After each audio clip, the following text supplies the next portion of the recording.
programação. Hoje pela manhã dando aula e agora pregando essa última participação minha com vocês.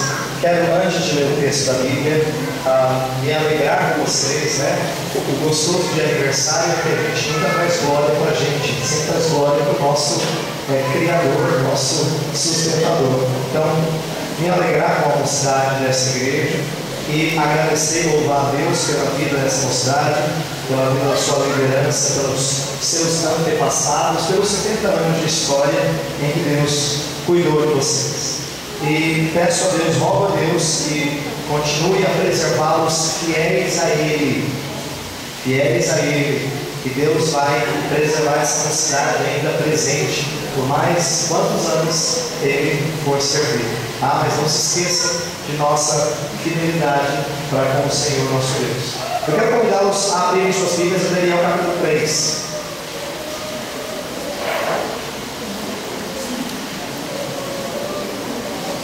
Daniel capítulo 3.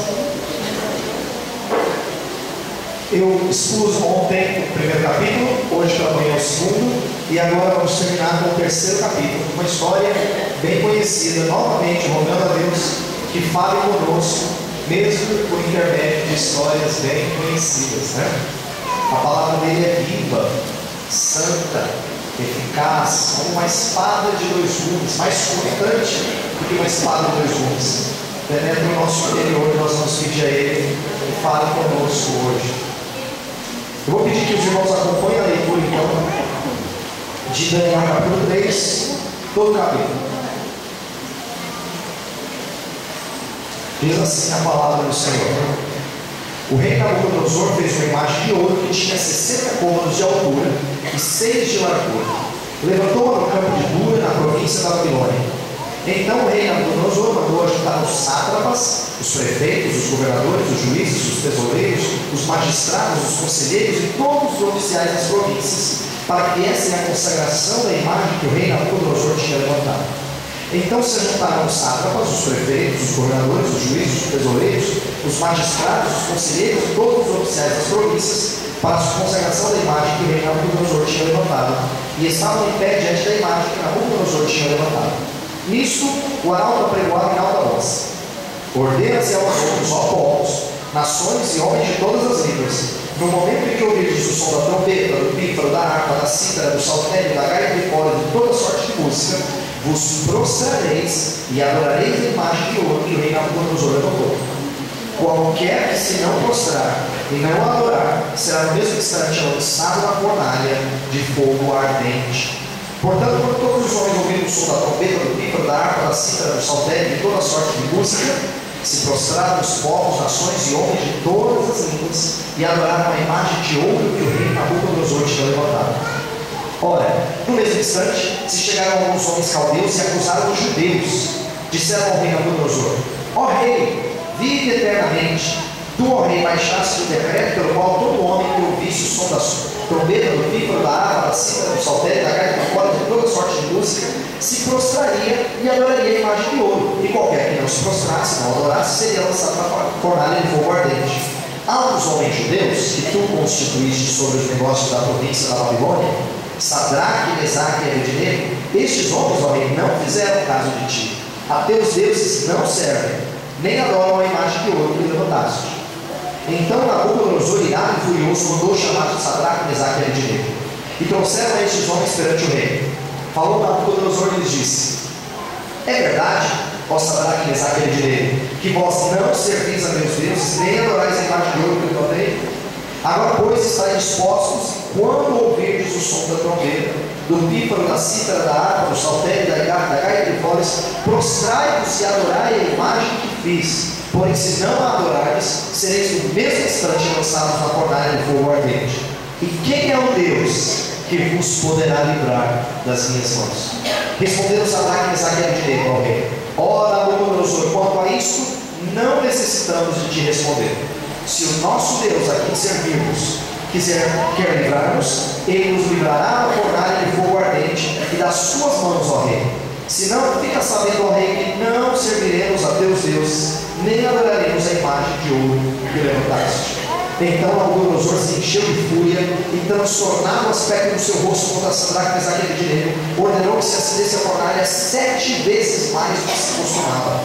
Ordenou aos homens mais poderosos que estavam no seu exército que atassem a Sadraque, Mesaque e Abednego e os lançassem na fornalha de fogo ardente.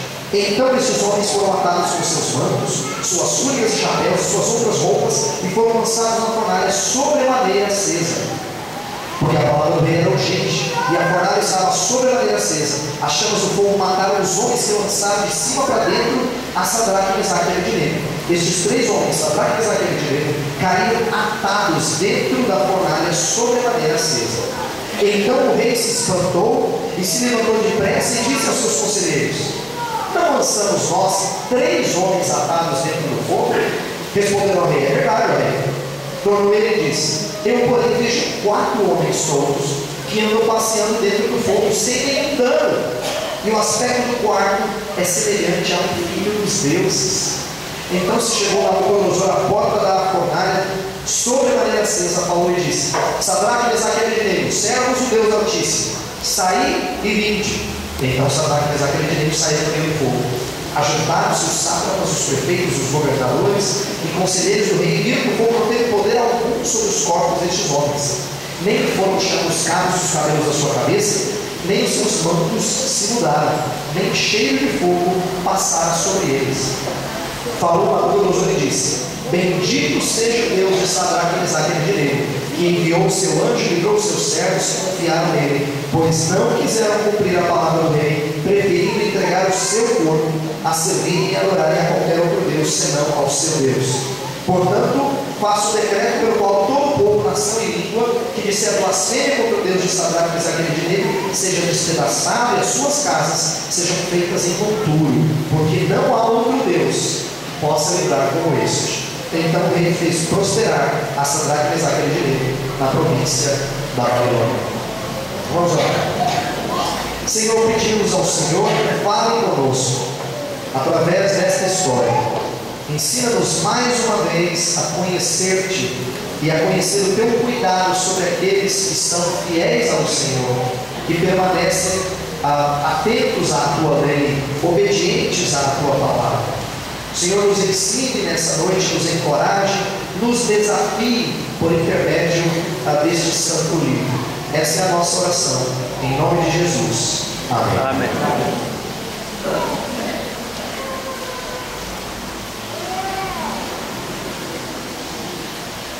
Vocês se lembram que algumas vezes na história de Jesus Cristo, enquanto estava aqui na terra, ele predisse a sua morte. Algumas vezes ele disse: olha, eu vou ter que morrer. Uma das vezes em que ele predisse a sua morte, Pedro resolve desaconselhá-lo a manter esse tipo de conversa. Senhor, fala isso para o Senhor. O Senhor é um homem tão importante para a gente, não precisa partir coisa nenhuma. Nessa hora, Deus repreende Pedro severamente. Fala: arreda Satanás, porque cabe ao Filho do Homem morrer. E quando Jesus fala isso, numa outra passagem que diz uma coisa parecida, diz Jesus, ele usa uma analogia interessante. Ele fala assim: se o grão de trigo não cair na terra e morrer, ele não dá fruto.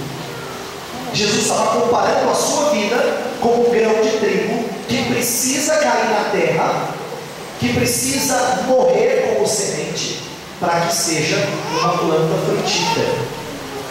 E aí, logo depois de Jesus dizer isso, ele fala uma frase muito importante: quem quer salvar a sua vida, perderá, mas aquele que estiver disposto a entregar a sua vida, esse ganhará vida eterna.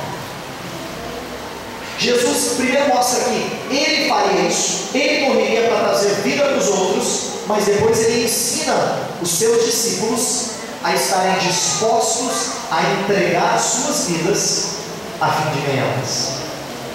Eu gostaria de falar com vocês nessa noite, dentro do tema que o presbítero Raul e a mocidade propôs para mim, que não jogar sua vida fora. Esse é o tema da mocidade esse ano. Não jogar sua vida fora é estar disposto a perdê-la. Olha, parece uma inconsistência, né? O tema fala assim: não jogue sua vida fora. Mas Jesus fala assim: está disposto a perdê-la? Estar disposto a perder a vida pela causa do Evangelho é não desperdiçar a sua vida, é não jogá-la fora. Eu gostaria de falar isso porque essa história dos amigos de Daniel, de Ananias, Misael e Azarias, que aqui tinham já nome diferente, né? Sadraque, Mesaque e Abednego. Essa é uma história de quem estava disposto a perder a sua vida a fim de ganhá-la eternamente. Eles estavam dispostos a não desperdiçarem sua vida, não jogarem sua vida fora. A história você conhece, mas eu quero lembrar alguns detalhes. Nabucodonosor resolve fazer uma imagem de ouro, talvez folheada a ouro, por causa do tamanho dela, dificilmente de ouro maciço, por causa da quantidade que seria necessária para construir essa imagem. Uma imagem, de acordo com o texto da Bíblia, tinha 30 metros de altura, quase 30 metros de altura e 2 metros de largura. Era muito comum em tempos antigos fazer imagens que eram parecidas com obelisco, sabe aqueles monumentos compridos, grandes? Talvez fosse uma imagem dessa natureza, um obelisco que Nabucodonosor tivesse erigido. Curiosamente, ele erigiu esse monumento de ouro, porque lembra que, quem estava hoje no escola dominical, lembra que Daniel falou que ele era a cabeça de ouro. Acho que ele ficou muito empolgado, muito orgulhoso da sua grandeza e resolveu construir essa imagem toda dourada, coberta de ouro. E ele deve ter se enchido de orgulho e por isso fez isso. Neste raciocínio a gente é levado a pensar que talvez a Nabucodonosor aqui quisesse fazer referência a ele mesmo. Aquela imagem talvez tivesse uma imagem dele naquele monumento construído. A gente não sabe, o que a gente sabe é que ela foi colocada no campo. Agora imagina, uma imagem de 30 metros de altura, colocado no campo, a céu aberto, douradinha. Imagina o impacto visual quando o sol batesse naquela imagem sobre as pessoas. Que impacto tinha aquela cena? Além da imagem ser muito visível de longe, porque no campo ele podia reunir multidões de pessoas, e diz que ele convocou muita gente para estar lá. Convocou governadores de todas as regiões, convocou os chefes de estado, convocou todo mundo que trabalhava no governo, provavelmente gente de exército, convocou muita gente para ficar naquele campo. Não só fez isso, mas resolveu fazer uma cerimônia de fechar o comércio, como ele diz, né? Convocou a banda melhor que tinha, reuniu os músicos e fez uma grande festa, uma cerimônia de dedicação. Oficiais importantes, uma orquestra, que várias vezes repete vários tipos de instrumentos, né, que estavam lá presentes. Uma senhora orquestra, uma banda e um arauto que transmitia o decreto de curvar-se perante a imagem com submissão a Nabucodonosor. Ele é o símbolo do poder estatal. Quem se curvasse diante dele estava se mostrando submisso a Nabucodonosor. Quem não se curvasse estava se mostrando rebelde, estava mostrando algum tipo de insurreição, traição. Então não se curvar era considerado um ato de infidelidade. Por isso a ameaça. Nabucodonosor monta não só uma festa bonita, mas monta um forninho diferente, né? Monta uma fornalha e diz assim: olha, manda um decreto, o arauto fala, quem se curvar, muito bem, quem não se curvar, traidor do Estado, vai ser lançado na fornalha acesa. Esse é o cenário que é montado. Agora preste atenção nas pessoas que são convocadas. Lembra que a Babilônia era um reino grande da época, reuniu muitas pessoas, inclusive conquistaram muitos outros povos. E certamente ali naquele dia tinha gente de várias nações. Para as outras nações não era problema se curvar diante dessa imagem de Nabucodonosor. Por quê? Na mentalidade pagã, aqueles que não eram servos do Deus Altíssimo, eles entendiam religião assim: se o meu Deus é mais forte que o seu Deus, então eu ganho a guerra. Se você ganhou de mim na guerra, significa que o seu Deus é mais forte, então eu tenho que me curvar diante do seu Deus. Então os povos que haviam perdido as batalhas contra Nabucodonosor e o seu exército entendiam que podiam se curvar diante de Deus de Nabucodonosor, diante das imagens de Nabucodonosor. Era assim que eles raciocinavam. Então, para eles não era problema se curvar diante dessa imagem. Agora, havia também alguns judeus. Lembra que eu disse pela manhã, disse ontem, que judeus foram levados cativos para a Babilônia? Não só Daniel e seus amigos, outros judeus. Mas como é que esses judeus reagiriam diante de curvar, diante de uma imagem? Qual seria a postura deles? A princípio seria um problema, porque eles eram monoteístas, louvavam só Deus, adoravam só Deus. Só que eles estavam na Babilônia pelo fato de terem caído em idolatria durante toda a sua história, ou pelo menos durante a sua história recente. Então a grande questão é a seguinte: se antes eles praticavam idolatria espontaneamente, o que você acha que seria a reação deles diante da pressão? Se espontaneamente eles já eram idólatras, é muito provável que diante da pressão eles não teriam dificuldade de se curvar diante dessa imagem. Por que morrer ao se recusar a fazer algo que por muitos anos eles haviam feito voluntariamente? Veja, essa história ela mostra um pouco do tipo de pressão que o mundo faz sobre aqueles que são cristãos. A pressão é muito grande e não faz distinção entre as pessoas, entre os que querem e os que não querem o seu estilo de vida. Infelizmente, como os judeus que antecederam o cativeiro, existem muitos supostos discípulos de Jesus hoje que cedem à pressão, que não aguentam a pressão da fornalha e acabam se comprometendo com o mundo. Estes facilmente cedem à pressão imposta pelo sistema maligno do século. E eu quero que você entenda a pressão não só para jovens. É verdade que hoje, nesse final de semana, estamos agradecendo a Escola Mocidade. Eu tenho falado também a Mocidade, dando alguns exemplos. Mas eu quero que você pense na maneira como o mundo pressiona você e coloca você em situações em que, se você não fizer assim, então você vai ser rechaçado. Isso acontece com gente de toda a idade. Às vezes a gente zomba das nossas crianças, achando que elas são tão bobinhas, problemas assim, tão tolos, tão tranquilos. Se os meus problemas fossem das nossas crianças. Mas se esquece que é a maneira como elas estão sendo testadas. E se você, como pai, não se identifica com elas e não as fortalece diante da pressão que elas estão sofrendo, elas não vão se sentir ancoradas por vocês. Nós temos que entender que a pressão é proporcional à nossa idade, à nossa experiência. Mesma coisa vocês que trabalham em lugares em que às vezes você é pressionado por uma postura indecente. Ou no círculo de amigos, pior, quando é família. A família espera que você aja de um jeito que é tão difícil agir contrariamente. É complicado isso. Você pode pensar em exemplos. Talvez a sua família seja alguém meio inclinada a usar mal esse instrumento aqui, E como é difícil você nadar contra a maré quando você vive no meio de gente mexeriqueira, gente fofoqueira. Isso é só um exemplo. Sabe por quê? A gente pode até dizer, não, é verdade, é errado. Quando o pastor fala do culto, todo mundo balança a cabeça, todo mundo, como se ninguém fizesse. Na hora que começa a rolar o comentário lá na mesa, você entra na jogada.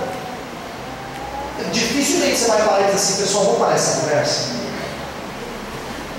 Está vendo como você cede à pressão mais facilmente do que você acha que cede? É tão complicado dizer isso. E assim como com esse pecado, acontecem muitas outras coisas em que a pressão é colocada e nós temos dificuldade de confrontar. Outra coisa comum na igreja, infelizmente, nós temos receio de confrontar os nossos irmãos em pecado. Pastor, senhor, eu sou espírita, eu estou bem, mas quem sou eu, pastor? Mas o texto da Bíblia, Jesus ensina assim: se um irmão pecar contra ti, chama o pastor para conversar com ele. Não é isso que Jesus disse? Não.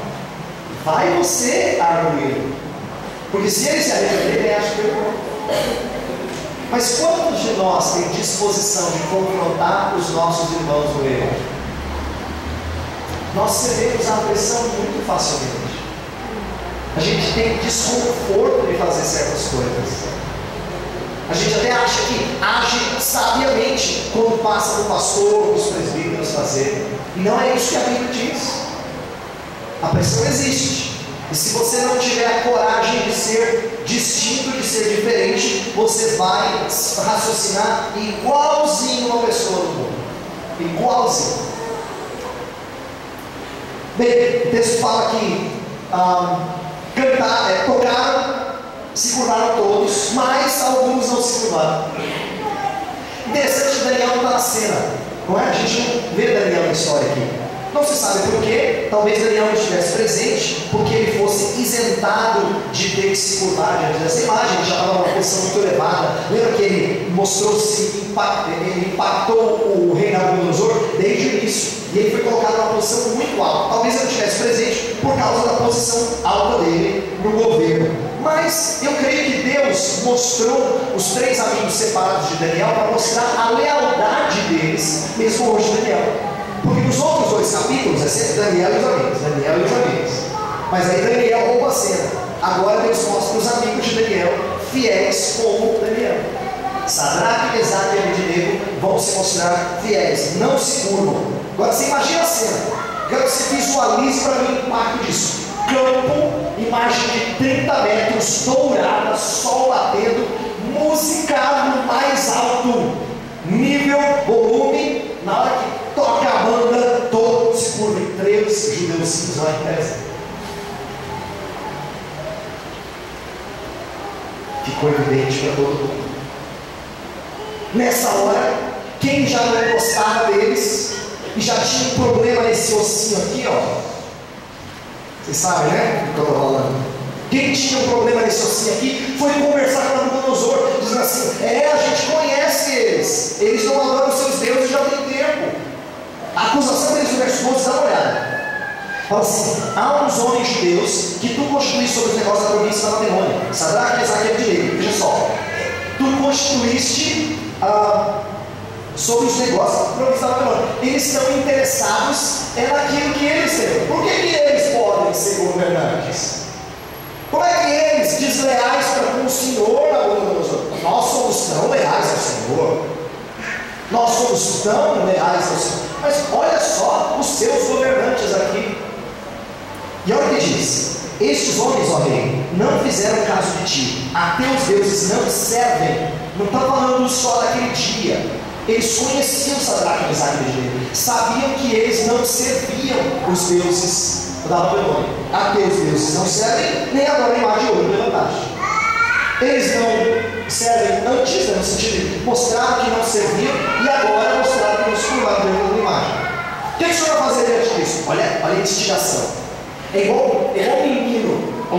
Menino é especialista nisso. Menino assim na época de adolescência, pequeno, adolescente, às vezes até jovem, fala assim: se eu fosse você, eu não aceitava. Eu ia para a briga. É assim, menino na escola é assim, parece que gosta de instigar, botar fogo, né? Se eu fosse você, eu não aceitava. Eu vou lá tirar a satisfação. E tem gente que é especialista em botar fogo, pois eles botaram fogo. Instigaram Nabucodonosor a fazer alguma coisa. Ele ficou furioso.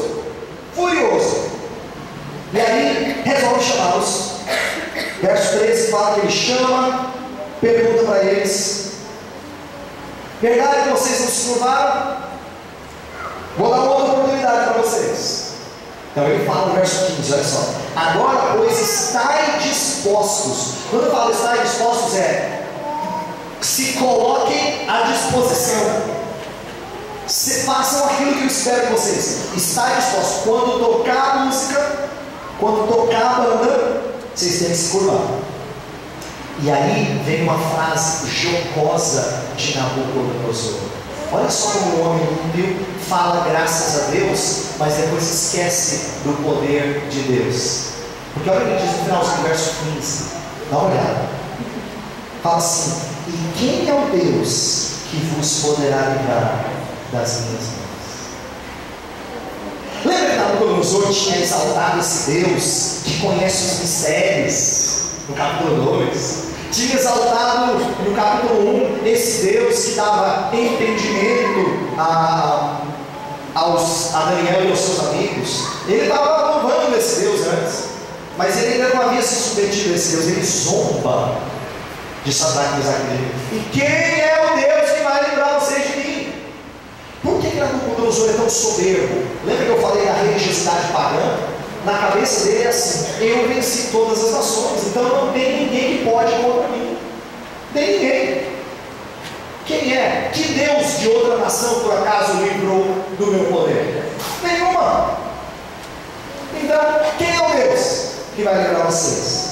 E nessa hora então, Nabucodonosor confronta a fé de Sadraque, Mesaque e Abednego. E olha só, essa ideia de dar uma outra chance é mais ou menos o que o mundo faz. O mundo sempre propõe uma vez mais que você se conforme a ele. Olha, eu vou te dar uma chance. Você não foi fiel, mas eu vou te dar outra oportunidade para você se curvar diante da imagem.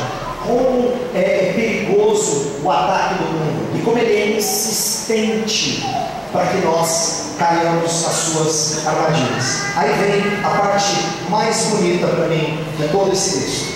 Uma das partes mais bonitas desse texto. Fala que Sadraque, Mesaque e Abednego mantém a sua posição diante do temível Nabucodonosor. Eles não cedem diante da ameaça do poder. Presta atenção. Verso 16 fala assim: olha o texto. Eu gostaria que você abrisse a sua Bíblia no texto que a gente leu, porque não lê a Bíblia, depois fecha e nunca mais serve para nada. Ele está olhando e aprendendo com a Bíblia. Então olha para o texto. O texto fala assim, verso 16: responderam Sadraque, Mesaque e Abednego ao rei: ora, Nabucodonosor, quanto a isso não necessitamos de te responder. Se o nosso Deus, a quem servimos, quer livrar-nos, ele nos livrará da fornalha de fogo ardente e das suas mãos, ó rei. Se não, fica sabendo, ó rei, que não seguiremos a teus deuses, nem adoraremos a imagem de ouro levantada. Sabe o que eu acho fantástico desse testemunho? Que ele diz assim: ó rei, na verdade não precisamos dar satisfação para o senhor, não. Lembra? Eles são governantes de Nabucodonosor, 3 baixinhos invocados. Mas eles dizem assim: rei, deixa eu te explicar um pouco desse nosso Deus. Se ele quiser, ele pode nos livrar. Diante de todos os presentes aqui, se ele quiser, ele pode nos livrar. Sabe, quando eles estavam expressando isso, eles estavam expressando a esperança, o poder de Deus. Eles sabiam o que Deus podia fazer. Eles sabiam. Mas o que eu quero que você entenda, e aqui para mim é uma das partes mais bonitas, por isso que eu digo que eu acho esse texto belo, é que embora eles soubessem que Deus era grande para livrá-los, eles não conheciam o final da história. E eles sabiam que Deus não tinha obrigação de livrá-los. O texto diz assim: se ele quiser, ele pode livrar. Se não, isso é, se ele não quiser, fique sabendo mesmo assim, rei, que a gente vai ficar com ele. Tem que ter muito peito para falar assim. É fácil você dizer: Deus é fiel ao Senhor, se você sabe o finalzinho da história. Mas eles não sabiam o final da história. Ei, se ele quiser nos livrar, ele vai. Mas se ele não quiser, fique sabendo que a gente está com ele mesmo assim. Nós não vamos nos curvar diante da verdade. Eu quero que você entenda o seguinte: essa é o tipo de obediência que a Escritura nos convoca a fazer. Nosso dever é praticar aquilo que é correto. As consequências pertencem a Deus. É errado pensar que Deus vai abrir tudo quanto é porta para você e vai te abençoar sempre de maneira maior. Tem um cântico antigo entre evangélicos, que talvez você já tenha cantado, que não é bom, porque passa a imagem de que Deus só traz bênção maior a cada momento. E às vezes confunde a mente do crente. Antigamente, um dos cânticos mais bem-sucedidos falava do Deus rompendo em fé. E o cântico, se você lembra desse cântico, ele fala assim: se Deus não abrir o mar, ele vai me fazer andar por sobre as águas. Por acaso alguém além de Jesus andou por sobre as águas? Deus nunca promete isso para você e nem para mim. Deus não promete fazer miraculoso o tempo todo. Os amigos de Daniel sabiam disso. Se eles achassem que Deus só fizesse milagres, eles diziam: fica tranquilo, Deus vai nos livrar. Eles não sabiam que Deus ia livrá-los, e eles sabiam que Deus não tinha obrigação de livrá-los. Se ele quiser, ele pode, mas se ele não quiser, nós vamos ficar fiel mesmo assim. Vamos permanecer fiéis mesmo assim. A gente tem que aprender que não é verdade que Deus sempre vai trazer a bênção que a gente espera. Quantos e quantos crentes estão rogando ao Senhor por alguma coisa? A gente fica doente. Não, vamos orar que Deus vai curar. Não sabe. Não sabe. E se Deus leva alguém que é dele, diz a Escritura que é preciosa a morte dos seus santos, preciosa aos olhos do Senhor a morte dos seus santos. Se o Senhor leva, que bom que ele leva. Deus nem sempre precisa curar. Pastor, é tão difícil. É na sua família, pastor. Aí alguém está desempregado. Não, Senhor, a Bíblia fala que nunca é um justo mendigar o pão. Não, eu tenho. Vamos orar que Deus vai dar um emprego. Inclusive, olha como a gente raciocina. A gente usa até jargão no livro. Aí fala assim: pastor, se Deus fechou essa porta, nada, deu uma janela. Deus tem um plano maravilhoso na sua vida. É a maneira dos crentes dizerem para o outro: fica tranquilo, se fechou, sabe que tem coisa melhor pela frente. Você não sabe. A Escritura fala: muitas são as aflições do justo. Muitas são as aflições do justo. É verdade que Deus livra delas, mas as aflições têm. Não é verdade que Deus promete certas coisas que você espera. Quando eu era jovem, eu ansiava muito conhecer uma moça e me casar. E um dia eu achei um texto na Bíblia que falava assim, lá em Provérbios capítulo 19, falava assim: a casa e os bens em como herança dos pais, mas o Senhor é a esposa prudente. No dia que eu achei esse verso, eu falei: oh, bênção!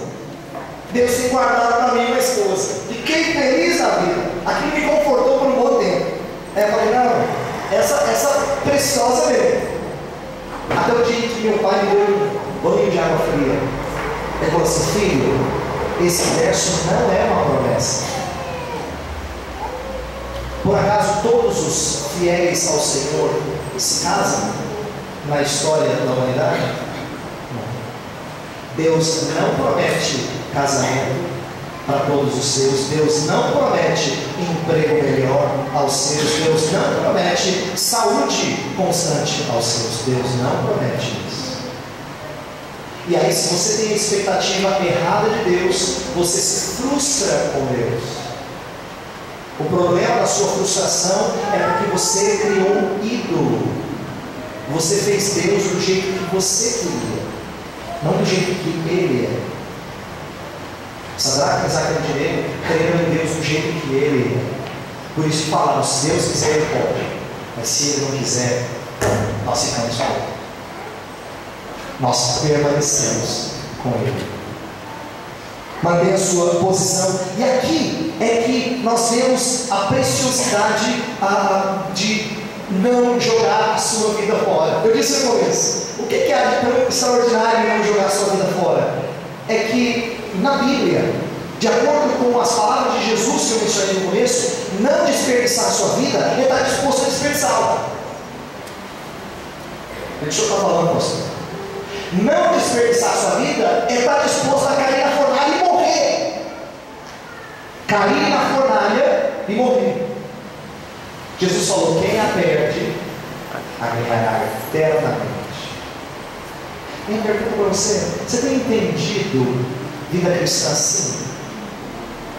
Você está disposto a abrir mão das coisas que você sonha, boas? Eu não quero muito, pastor, eu só quero um pouquinho. Pastor, eu não espero muitas coisas de Deus, só algumas. Você quer errado, pastor? Você está disposto a abrir mão delas? Está disposto a cair na fornalha diante da pressão do mundo? Jesus falou que quem está disposto ganha a sua vida, não a perde. Aí vem um momento interessante: a aprovação. Sadraque, Mesaque e Abednego são tidos por gente ingrata. Nabucodonosor fica tão irado que ele pega um líder do exército dele, um homem forte, diz assim: ó, prende, lança na fornalha, acende a fornalha 7 vezes. Esses homens prendem. Na hora de chegarem para lançar Nabucodonosor, eles, está tão quente que eles que lançam correm. E os 3 caem dentro da fornalha de forma amarrada, estão atados. E eu quero que você entenda o seguinte: essa história, se você para aqui, você tem um ótimo exemplo daquilo que acontece com o mundo. É assim: o mundo, com você dentro do mundo, se você não segue os ditames do mundo, ele vai te castigar. Jesus já antecipou: se o mundo me odiou, vai odiar vocês também. Se preparem para o fogo. Não pense que seguir Jesus é só aquele tempo gostoso, bom, maravilhoso que estamos aqui na frente. Ser discípulo de Jesus é estar disposto a sofrer a pressão do mundo e não ceder. E não ceder. Essa é a aprovação do crente. Mas aí vem a parte mais bonita da história. Essa sim é a parte mais bonita da história. Porque o texto diz que na hora que caem os três, Nabucodonosor fica assustado. Peraí! Não são os três? Por que tem 4 lá? Então, andando dentro do fogo, desamarrados, é como se o fogo não fizesse mal nenhum a eles. Nabucodonosor fica espantado, porque o fogo havia queimado as cordas, mas não queimava a eles. Tinha desamarrado aqueles homens, mas não tinha feito qualquer coisa aos seus corpos. Diz o texto que não tinha queimado o fio de cabelo e nem deixado cheiro de fogo na roupa deles. Nada. Algo miraculoso acontece.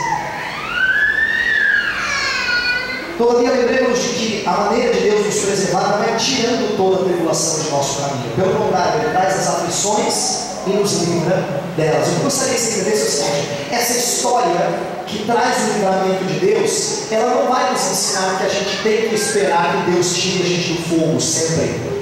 Ela vai nos ensinar que Deus nos livra no fogo, não do fogo.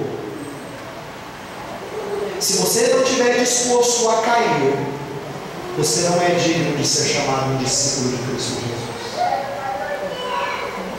O discípulo de Cristo Jesus é protegido pelo Senhor, é amparado pelo Senhor, mas Deus não livra ele do fogo. Entendeu? Ele tem que cair. Deus pode até livrá-lo no meio do fogo. Eu disse a vocês, não é verdade que Deus promete coisas miraculosas assim sempre. Ele deixou muitos servos dele morrerem no passado e ainda hoje. Nós gozamos de uma oportunidade de liberdade de culto que muitos crentes não gozam ao redor do mundo. Tem gente morrendo todos os dias por causa do nome de Cristo. Deus não promete livrá-los da morte, mas Deus promete sustentá-los em meio à sua aflição. E fique sabendo que todas as vezes que a igreja é perseguida, ela não fica fraca. É errado se você pensar assim. Quando a igreja é perseguida, ela fica forte. No passado, quando a igreja cristã foi perseguida, um dos famosos teólogos chamado Tertuliano falou assim: o sangue dos mártires é a semente da igreja. Quanto mais era derramado o sangue deles na terra, parece que brotava mais gente que queria seguir Jesus Cristo. O sangue dos mártires é a semente da igreja. E é isso que acontece quando o mundo pressiona e os crentes permanecem firmes e são atacados por conta disso. Brota mais pessoas dispostas a segui-lo.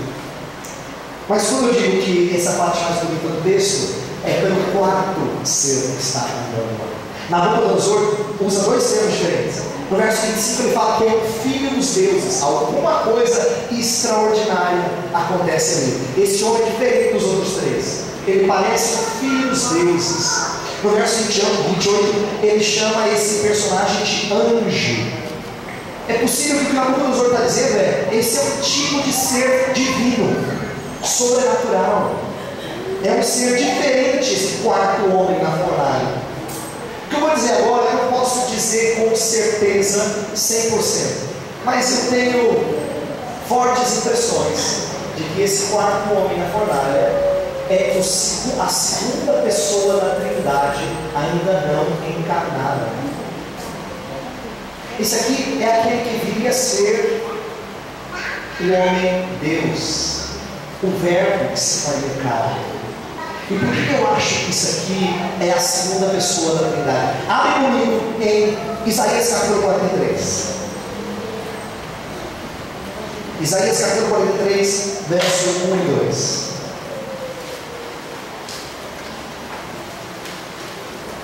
No Antigo Testamento, várias vezes, quando falava assim que o anjo do Senhor se fez presente, muitas vezes essa é uma referência ao próprio Filho, Deus o Filho, porque os servos de Deus se curvavam diante do anjo do Senhor. Então o anjo do Senhor é uma referência ao próprio Deus. Mas aqui no Isaías 43 tem uma promessa preciosa que eu acho que se cumpriu nesse dia lá em Daniel 3. Olha só o verso 2.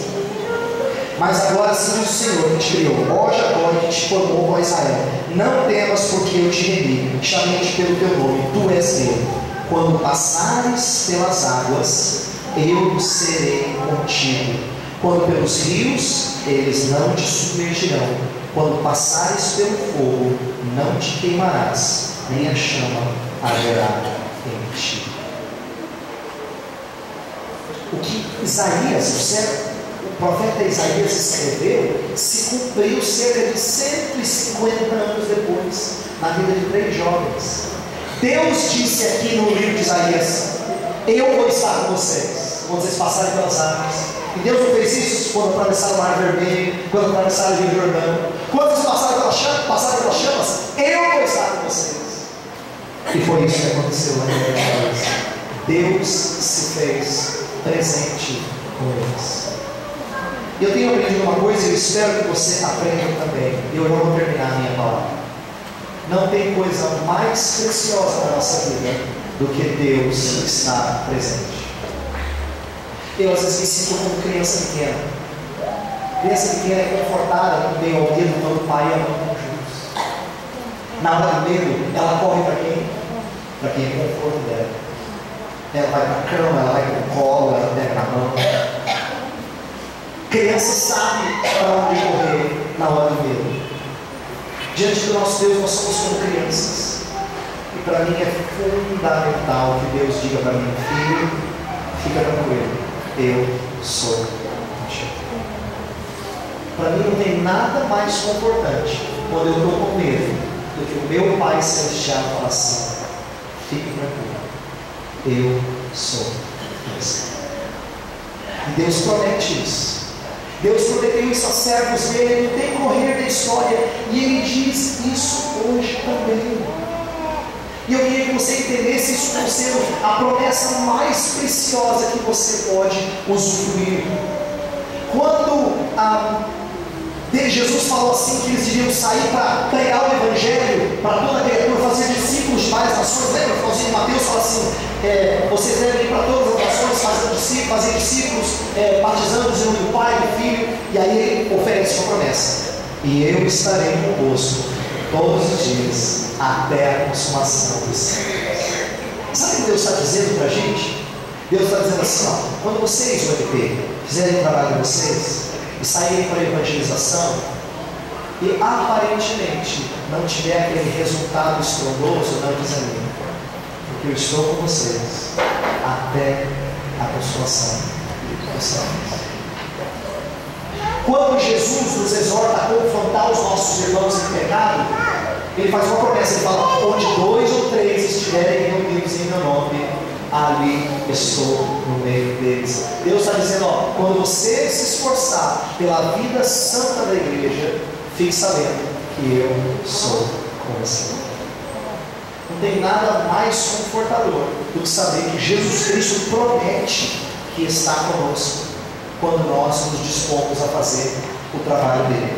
A minha pergunta para você é a seguinte: se você quer ser discípulo dele, se você não quer jogar a sua vida fora, você vai cair dentro da fornalha. Você prefere dentro da fornalha com Cristo ou fora da fornalha com Nabucodonosor? Você percebe? A nossa escolha muitas vezes é fugir da fornalha. Só que quem foge da fornalha fica com Nabucodonosor. Quem fica na fornalha tem a promessa do Salvador Jesus de que Ele é conosco. Eu gostaria que você tivesse essa ousadia, que você dissesse hoje à noite: Senhor, eu vou sofrer algumas pressões, eu tenho que fazer algumas coisas na minha família, eu tenho que confrontar alguns pecados lá em casa, eu tenho que confrontar algumas atitudes erradas na minha empresa, eu tenho que falar com os meus pais, eu tenho que falar com os meus filhos, eu tenho que conversar com os meus irmãos, eu tenho que falar com irmãos lá na igreja. Não é fácil, Senhor, não é fácil. Mas o Senhor disse que estaria comigo, então me dá coragem. Mesmo que venha fogo depois, me dá coragem.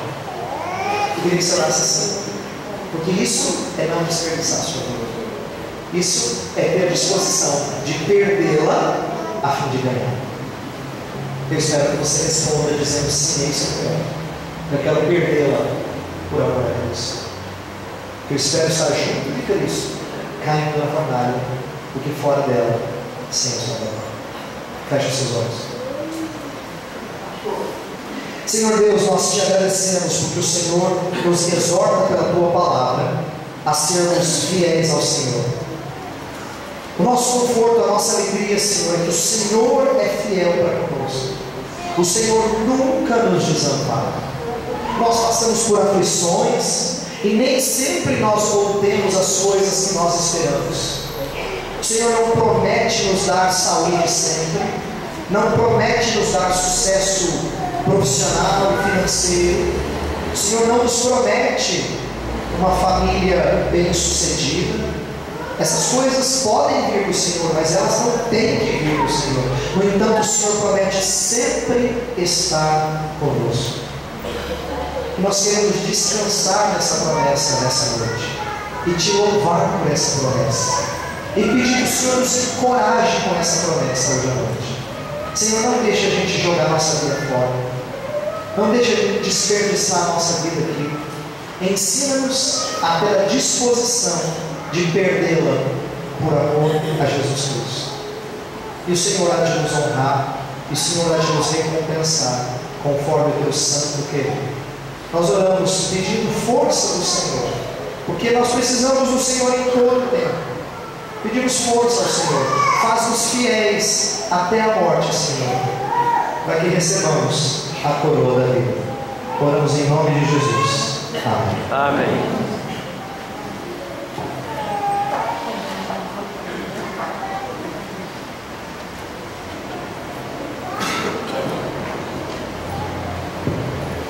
Gostaríamos, em nome da nossa OMP, agradecer a presença do nosso pastor Everton Júnior, agradecer por ter aceitado o convite, ter passado esses 2 dias agradabilíssimos na nossa presença.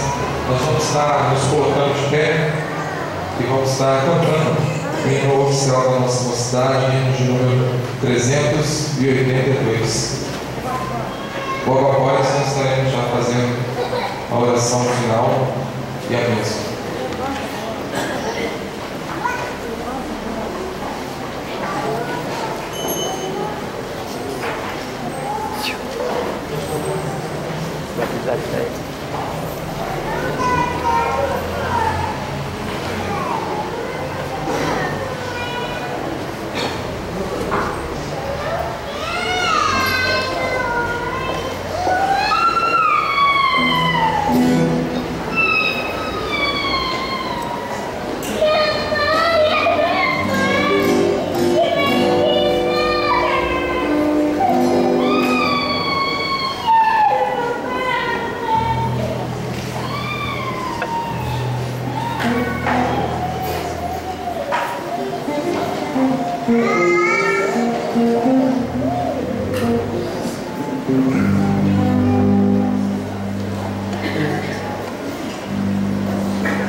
receber a bênção do Senhor. Feche os seus olhos.